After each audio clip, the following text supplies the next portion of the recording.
even further. There's another description that the American Academy of Actuaries puts out about actuarial soundness. I'm not going to read that to you. All it does is it tells you this is information, steps, processes that the actuary should incorporate as part of their rate development process. But there's no guarantee that any one of these steps is exactly appropriate for rate setting in the particular program that you're dealing with, okay?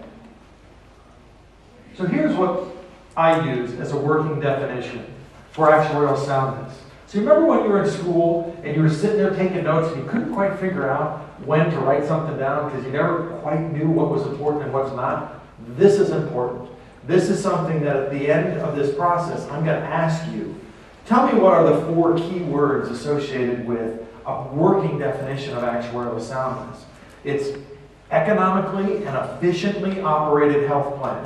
Economically and efficiently, remember that, okay? And then it's at the quality of care and access standards that are in, I have it listed as the Medicaid managed care contract. You could also put the controlling contract document.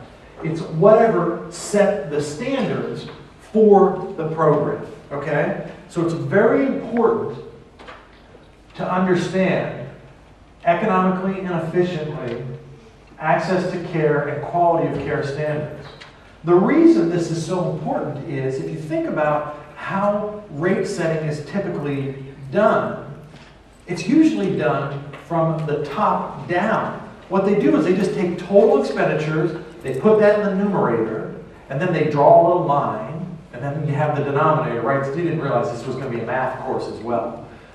In the denominator, they put member months, because capitation is done on a per member, per month basis. So it's dollars per member per month. So you put dollars on the numerator, you put member months on the denominator, you divide it out, you get your capitation rate.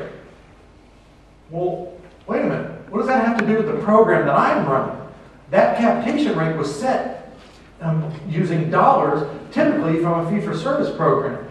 Does the fee-for-service program have the same access and quality of care standards? So I'm going to ask you, because I just got introduced, typically, aren't the managed care programs held to a different standard than the fee-for-service programs? Oh, yeah. Yeah. So see, there's automatically a disconnect. If you use just fee-for-service data, but you're being held to access and quality of care standards that are dramatically different, we've got a disconnect at the very basic foundational level of rate setting. That's the second point that I want you to realize.